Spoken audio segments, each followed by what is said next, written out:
Hello and welcome to Ula Tea Leaf Readings. My name is Lenor and today I'm going to be reading your tea leaves. This is a horoscope for Libra. If Libra is your solar, lunar, ascendant/rising sign, then this is a message for you. Okay, let's get started.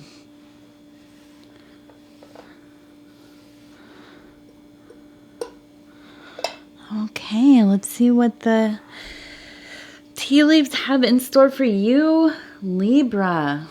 All right. I like to just kind of pull it out here a little bit. I just want to go ahead and thank you so much for deciding to watch the reading, clicking on the video. If you like the video, if this resonates with you, or if you just enjoy listening, please think about liking the video, liking the reading. It helps me get into the algorithm and I reach more people that way. The other thing that you can do is subscribe to the channel if you haven't already. That will help you get notifications if you hit the little bell thing when new videos are coming out. So that's always good. Okay, let's see. I want to start, and I always do. I always have to start with the hearts, right? So we have this, and let me see if I can just get my light. Do these at different times of the day. So my lighting isn't always the same because I have my window right behind me. Okay, right here. We have this beautiful heart, okay? And so it's an interesting one. It's not really fully formed, but usually we have them where they're kind of like the top is on this part or, you know, the top up here. Well, this time it's on the side. So I'm thinking that this is a beautiful, all-encompassing kind of love we have going on here. It's very much in the physical, very much in the mental, very thick here in the central part of it, and then up here into the spiritual, okay? So this is somebody that you have probably known for quite a while, okay? And I haven't talked a lot about this in my readings previously, really. I really don't know why, but you know, some of these hearts, when they are so dense, they're so large, they're spanning the three different zones that I like to point out here. I say, okay, so this is a long-lasting, maybe a marriage, maybe you've been dating for a long time, maybe you grew up together and you're, you know, finally, you know, coming together and becoming a couple, or this is maybe a friendship that's very deep. This is, you know, your best friend. And all those things can be true. The other thing, though, is that sometimes we meet somebody, right, and they just feel like home. They feel so much like us, okay? I am not I'm not a big, like, I don't like to use the phrase twin flame. I don't like the concept of a twin flame, really, in the way that it's presented, usually. I feel like it's on the side of narcissism a little bit. I don't know. Maybe I don't want to offend anybody because I know a lot of people, you know, use the terminology, but, you know, I think that oftentimes we spend many life cycles with people and they are in different configurations with us, and we can spend, you know, some lives in their family members. Sometimes it's romantic, sometimes they're mentors, whatever it is. You know, I'm sure you're have some experience with these concepts, right? So sometimes we meet somebody, they feel so much our person, right? And it goes fast, and then you're together and you maybe never leave each other, and you just know from the beginning, okay? And I just, with the twin flame thing, for me anyways, and I want to explain this so I don't make anybody upset, but I truly believe that, you know, we're all extensions of each other. We all are interrelated. So this idea that there's somebody who is a part of you, or you come from the same soul, well, I believe that we all are part of a greater soul, right? We're all kind of a manifestations of a greater thing, okay? So that part of it I get, but I don't like, a lot of times it's used in this way that is almost reminds me of like an abuser, kind of like an ownership of somebody. Okay.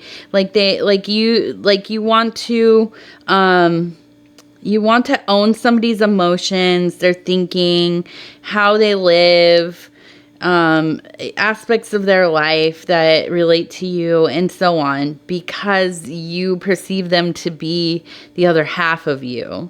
Well, I don't like that, okay?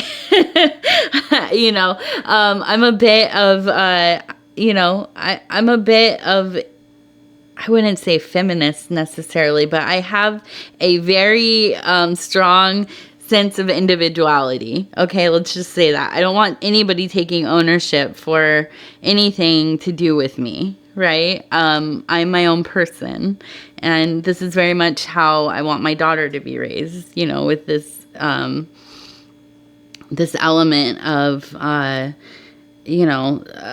what's the word? Autonomy. Okay, so when I when I see that phrase, or the, you know, the kind of that kind of energy, it kind of I'm repelled by it, to be quite honest. So and here's my little rant, or not rant, but my little tangent I go on in every reading. But so when I say you've maybe spent lifetimes with this person, okay? This is somebody who has manifested in your closer, in the spheres close to you. Okay, you are kind of wrapped into the same general location of, consciousness, the consciousness appearing and manifesting into corporeal forms. Okay, so this is along love, and this could be that. Okay, especially because I see it on the side here, and that's why I'm bringing this up in this reading. I don't usually bring it up, but when it's built on the side like this, I just wonder, this is somebody that you just have a long history with, okay? And it does not have to be romantic. It doesn't have to be, anything like that. But it could be, and it maybe is, I don't know. This could also be, somebody, your child, a mother, father, something like that. But I want to look more into this, because I see some other formations in here that kind of make me think this maybe has something to do with a child, or like the dynamic of parental and child. Okay, and when we talk about parents here, it doesn't have to be your biological mom, dad. Okay, that's, we have chosen family. We have people who step in and raise us. I have all of the above: biological, people who raised me after my parents died, and then my own chosen family. So I've had a lot of families, so I very much, I never want to box it into this idea that it has to just be parents of origin or family of origin, okay? Because a lot of times, we go through different parts of our life, and we definitely have different different families that we create, that, you know, friends that become family members, people we meet along the way that become very important and become family.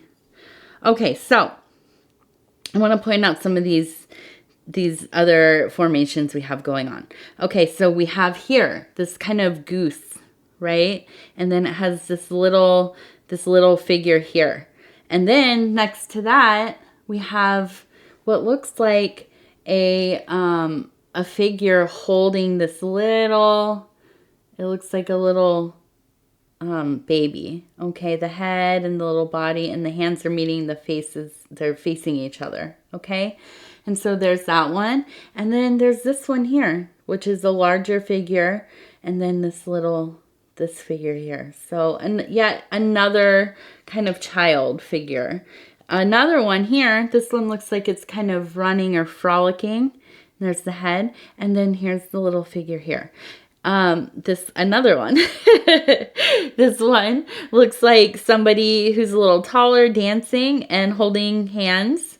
Okay, their hands are being held here, and this one is dancing with them. Okay, and even here, this is interesting. This one looks like maybe a little, and let me see if I can move this over a little so I can get that to this dang old light here, you guys. I want to show this right there. So we have the figures dancing together, and then right here, this one looks like something like a little person kind of on their knees praying, or like some kind of spirit. Okay, so I'm absolutely convinced this really has to do with the theme of a parent. Maybe it could be aunt, uncle, could be somebody who is just helping raise somebody else. But it's this youthful spirit, okay, or the youthful energy, okay? So I'm thinking, you know, there are all these little scenes from the little baby, and it looks like they're kind of getting a little bigger, and the little scenarios we have here. So this is like growing up together, or raising somebody.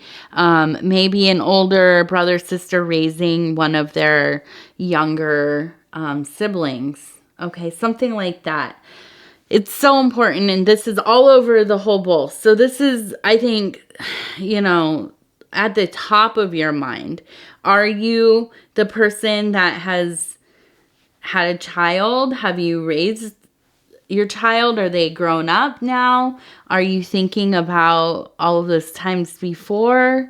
Are you going to be having a child soon? Is this something that you're contemplating?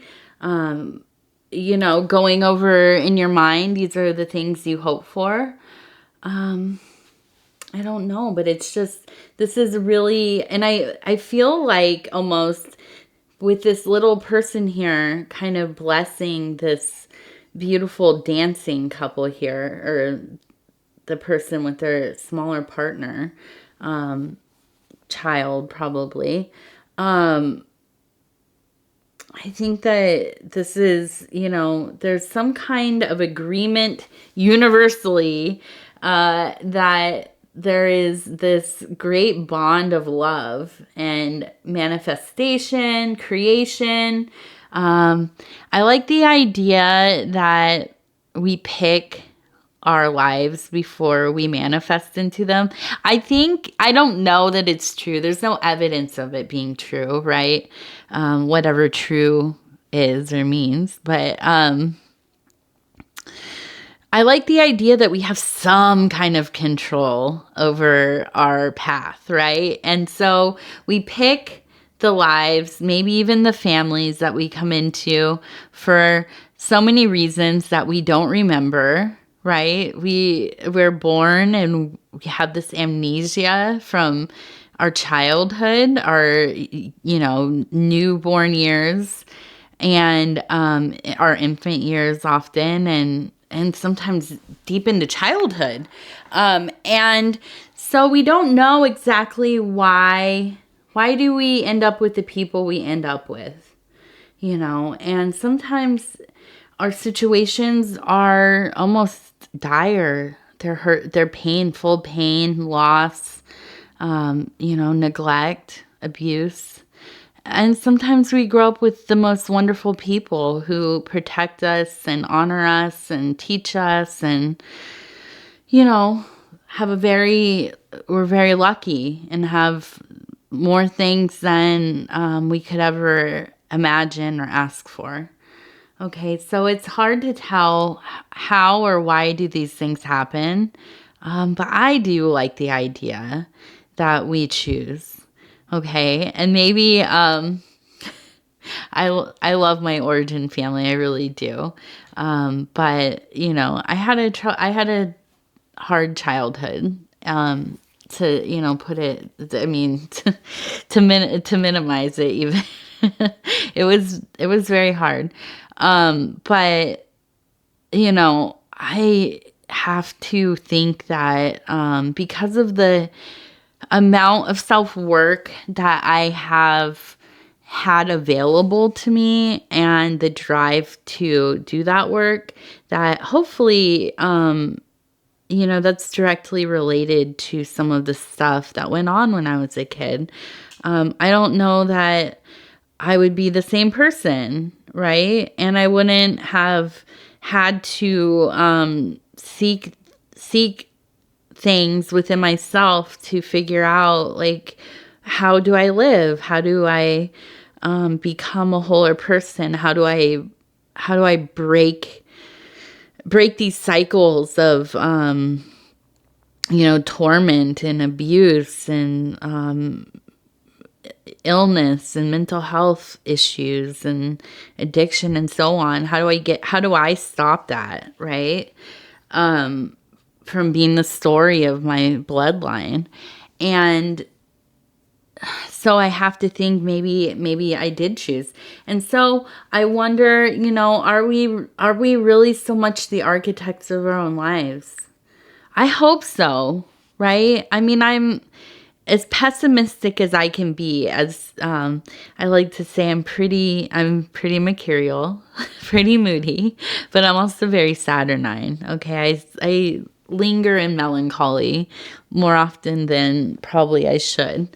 But you know, I wonder, you know, what was I saying? I was saying, okay, yes, I really do. I am a romantic in the way that I think that maybe we are really the architects.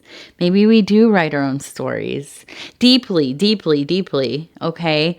And so we have to be conscious within our own stories. We have to, you know, set our intentions, know what our will is, and be honest with ourselves. Really find a way to know ourselves, our authentic selves, and not be afraid to do the work, peel away the layers, go into those dark corners of our mind, of our psyche, so that we may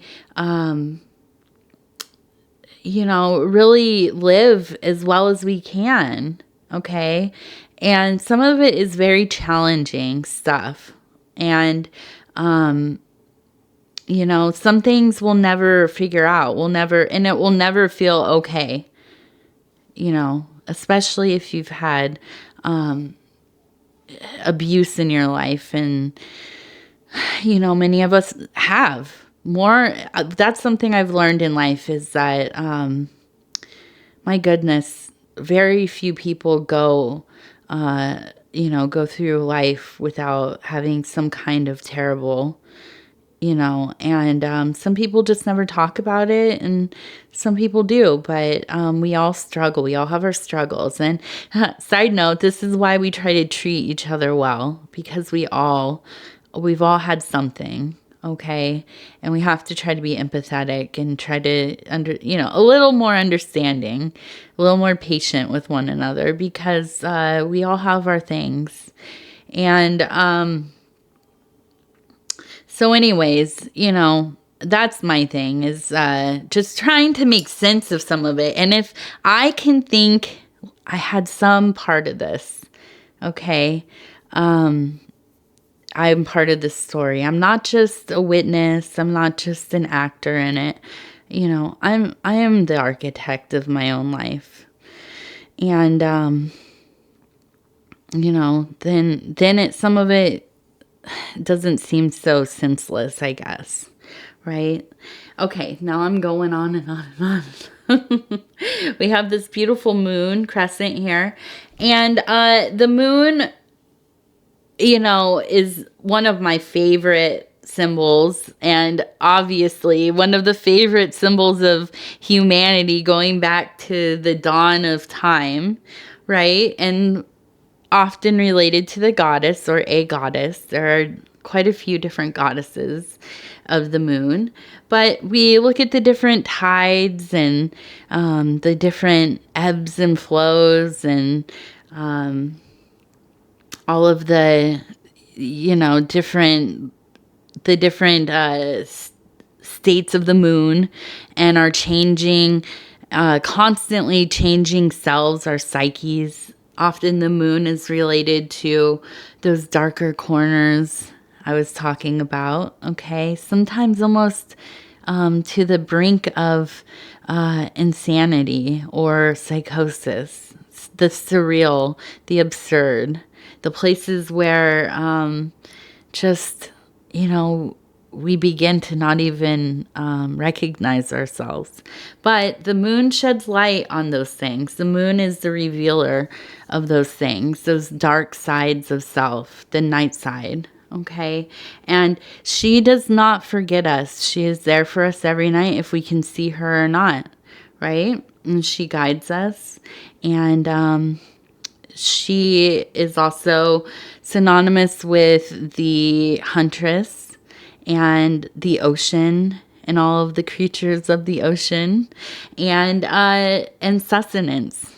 Okay. Fertility, childbirth, the swelling of life, the bleeding, and so on. Okay, dispelling of things that are no longer of service to us. So the moon is always such a beautiful, purifying, enlightening, and sometimes scary symbol. All right. So for me, tied to looking at this with your love and these, you know, just a lot of this energy of parent, child, caretaker, child. I wonder, you know, if this is a good time to really, if you are deciding to have a child, to you know, well, it depends on how you do things, right? But if you are somebody who will do rituals or you know, do kind of little superstitious type things, I would say this is a good time to fill a bowl of water and put it in a windowsill in your room or in your house somewhere. I like to do it in the bedroom because I think it's very tied to our dream world, but it doesn't have to be. Okay? And some people do this during the full moon, and they will use it as a cleansing water or something akin to like a holy water. It's called moon water, and you can purify yourself with it. You know, use it for atonements. You can use it to bless your house, protect your house. You can drink it for good health. I mean, it's just whatever you personally want to use it for. But I think it's also tied very much to fertility. So if this is an issue that you're thinking about having a child, and if you've been trying or you haven't yet started, if you have any worries about it or not, if it will come to you easily, no matter what, it's always, you know, sometimes we just do things, even if they seem silly and, you know, whatever, superstitious, as I said.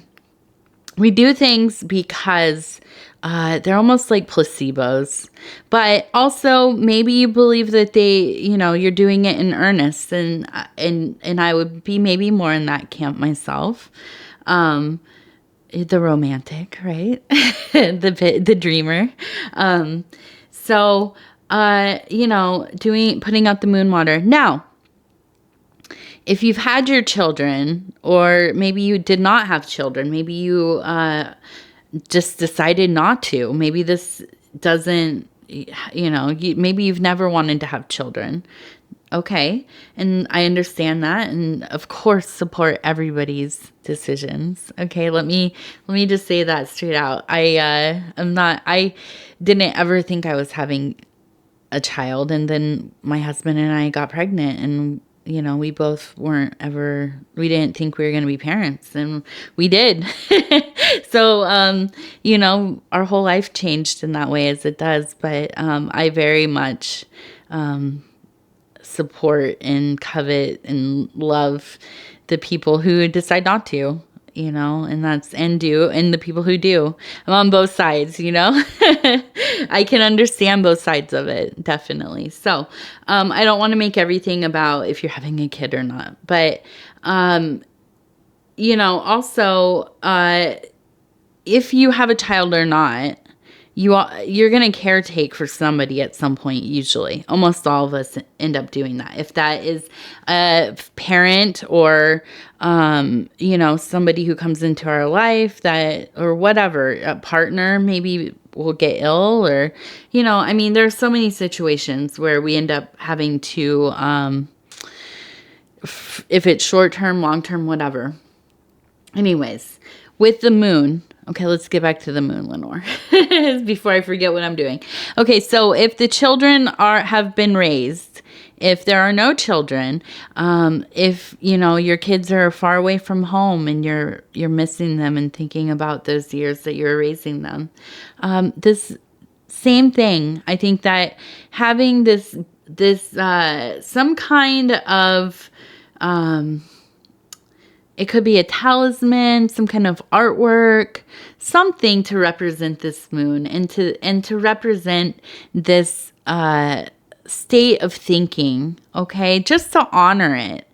And this maybe will become part of a symbol and a doorway in your mind, in your spirit, to get back to this place where these memories are held. Okay?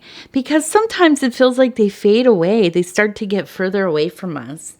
My daughter's only almost 3, coming up to be 3 soon. And I sometimes think I barely remember when she was a little baby. And part of that's because, we're so tired. But I have to intentionally remember things. I think I need to remember this. And not just through pictures, but the impressions, the sensations, the feelings. Okay, just the little details. And what I find as a good memory recall is to tie those things to a symbol, okay? And maybe put up a piece of art, maybe even draw just a little piece, like a little moon on a piece of paper. And when you come past that, it will help you return to that place where you want to think about these memories, okay? And that might be a wonderful way to honor these moments that you get into these states of mind where you are thinking, you maybe are nostalgic about the person that you've taken care of, the person that you have raised, the person that you are raising right now, okay? And I wanted to also show this beautiful boat. We have a little sailboat with the sail and the boat here, okay? And this one for sure, and so often they do, and especially because it's so close to the moon, this to me seems like a ship in a dream, almost like Peter Pan with the pirate ship, okay? This is like a boat of dreams. You were set adrift on your, you know, in your unconscious. You are just having these potent, vivid interactions with your memories. They're really, really coming out in your dream space, I think. I think this is all tied together. It's coming into your waking life. I feel like there's just this abundance of love, but also maybe to some degree a little bit of the melancholy. Things feel like they're slipping away sometimes, like time is going faster than you can imagine.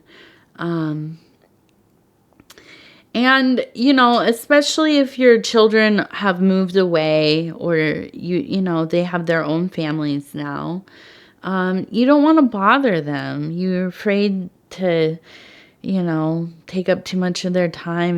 They might seem annoyed or whatever it is. But I think it's so important to reach out when you think about it. And if, you know, it's not through a phone call, because nobody likes phone calls anymore, apparently. It's it's if you're calling, they think you're having an emergency or something. But you know what? During the pandemic, we got more into the mode of talking through video chat, through phone calls, through texts and stuff. And if that has started to slip away, I think it would be good to set up a time during the week or, you know, once a week that you're going to talk. You know, set a date. Let them know that you really want to as well. Like, this is important to you. You know, you raise these people, and if you want to talk to them, then you let them know that you know, you want a little bit of their time. You want to visit with them. And if not, you know, if that's not something you want to do, maybe writing them letters, sending them through text or email, or even just handwriting letters. And if you don't want to send them to them now, you could do that later. You know, keep them all together, put them in a notebook or something, and then give them to them. The thing is, it's easy to get in our heads, in our feelings, about how we wish we could connect with somebody, or why aren't they reciprocating? Why aren't they going out of their way? I'm not going to call them until they call me first, or, you know, they should kind of know how I feel. But, you know, the thing is that sometimes people just really are so caught up in their own stuff, their own lives, and they can't read our minds, right? And so we have to practice asking for what we need and finding ways to involve ourselves, even if somebody hasn't really invited us, right? I think that, you know, for me, I get this thing where it's like I've spent most of my life, because I didn't have kids and because I was, you know, single for quite a while, a single person, I was the one getting invited to stuff often. I wasn't hosting things, right? So I get into this like place where I'm like, I'm waiting to be invited to things, and realizing I could just like host my own things and invite people now. Like, I've always been able to do that, but yeah, like, you know what I mean? Like, sometimes we have to create the situation to come together and commune with people. All right. We can't always expect other people to know that we want to be included, or we want them to do stuff to include us. Right. So I think this is a good year. 2023 Libra is a good year for you to start saying what you need and what you want. Okay. I want to bring up this card really quick. We're getting long on time again. I was just telling my husband I'm going to make these a lot shorter. They're getting to be like 40 minutes long. I don't know if anybody's watching them. But this one's going pretty long already. Okay, so we have the Princess of Discs. And who is the Princess of Discs? She is the earthy part of Earth. She is an Earth mama, really. She's pregnant with life. You can kind of see she has a little belly here. She is grounded, generous, beautiful.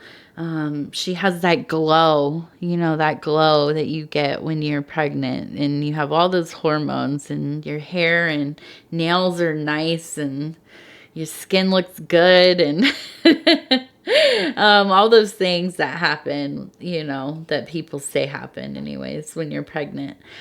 She is that. She is just overpouring with life and abundance and, just supple and contagious, a contagious sense of glory, right?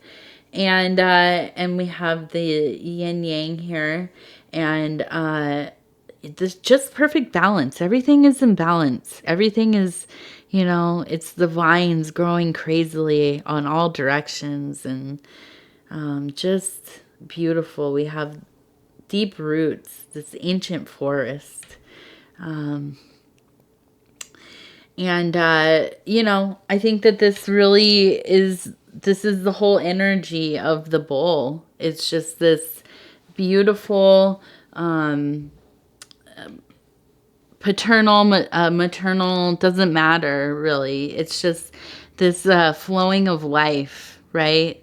Of being a protector, of being protected, of giving love and receiving love, of being a part of the growth of another, of taking care of somebody and being taken care of in that experience of giving, and giving yourself to somebody else and to their wellness and to their education and to their well-being. You in turn receive the greatest gift. And, it's giving, and that to be of service to somebody in such a deep way. There's no better gift than that. Okay. And again, I'm not saying that it has to be a child of your own,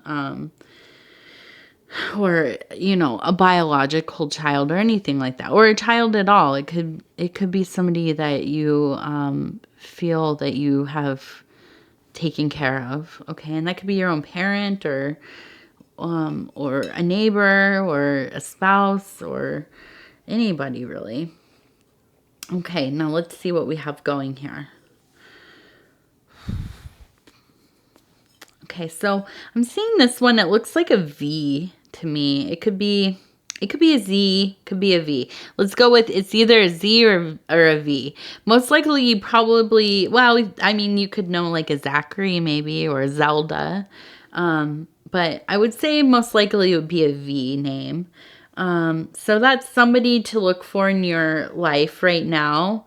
I think that there's this, this ascension of consciousness happening. I see this person with their arm lifted, kind of looking up towards the sky. I think that this ties into that. I think really it's just about this being in these memories, acting on, preserving them, sharing them, being with the person or people that you love. Not isolating yourself because you're being nostalgic and, and sad about a life that has passed. Okay. The other thing is if you, and I didn't really talk about this in here, but this is something that could be, maybe the person is not with us anymore. Maybe they have passed on. God forbid you lost your child or a parent that you were taking care of. But these things do happen. And I'm so, I'm very sorry if that's the case. You can still, write these things,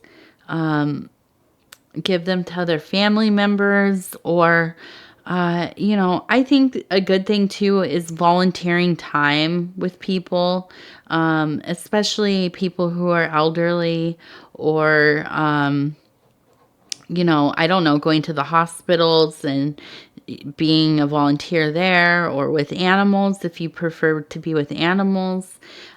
Just something if you are able, and you have the time, giving of yourself to others, okay? Especially if you had been caretaking or raising somebody and you no longer are doing that, okay? And if you've lost somebody, we all mourn differently. We all grieve differently, but we need to fill that time and that instinct that we have. And you do, when you take care of somebody, when you raise somebody, you do grow an instinct for it. Okay. You become, very attuned with, being a caretaker, right? And so, if that is something that feels like it's lacking in your life and you just really are feeling alone without that, I think it's a wonderful idea to do some of that volunteer work. Okay. It's not going to replace anything. I understand that, but we do need to fill our time. We do need to tend to those feelings of purpose, and especially where we feel that we're talented, or it's in our nature. I never thought I would be a mother, so I didn't know I still don't know what I'm doing most of the time. But I had no idea that I would ever take to it. I didn't know, I had never even changed a diaper before when I had my daughter. So I had to learn, but I feel like I was born to be a parent. And it's, been one of the few things in my life that I feel confident that I have at least become proficient at it. Right. And so when she grows up and she, moves away and has her own life, I'm going to have these abilities that I have learned, and I'm going to have to find somewhere to put those. So, I probably will be also volunteering and trying to give my time and energies to other people, because it would be such a sad waste of ability if I did not. Also, it would be my honor to be of service to others, and it is an honor. So, okay. All right, Libra, that was a little heavier than I thought, but thank you for going on that journey with me. And I thank you so much for your time. I send you all of my love. If you would be so kind to like the video, it helps me get into the algorithm. If you haven't already, please subscribe to the channel. I would love to have you back and, maybe watching your other placements. So if you, for instance, you are a solar Libra, then you would go ahead and, find, or if you're solar Libra, you would go ahead and find whatever corresponds to like your lunar ascendant / rising sign. So you might be like a Virgo, like a Virgo lunar sign. So you go find the Virgo. Your ascendant might be like, I don't know, like just right in a row. Cancer or whatever. I'm thinking of the readings I've just done previously to this one. But whatever they are, you can find them. Find those placements. Watch the videos. Take from the readings what resonates with you. Okay. And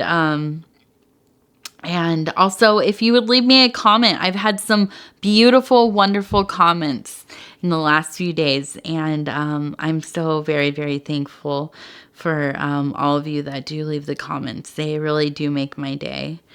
Okay. Thank you so much, Libra. That's been a wonderful read. And I will see you back here again, hopefully in 12 days. All right. Bye-bye.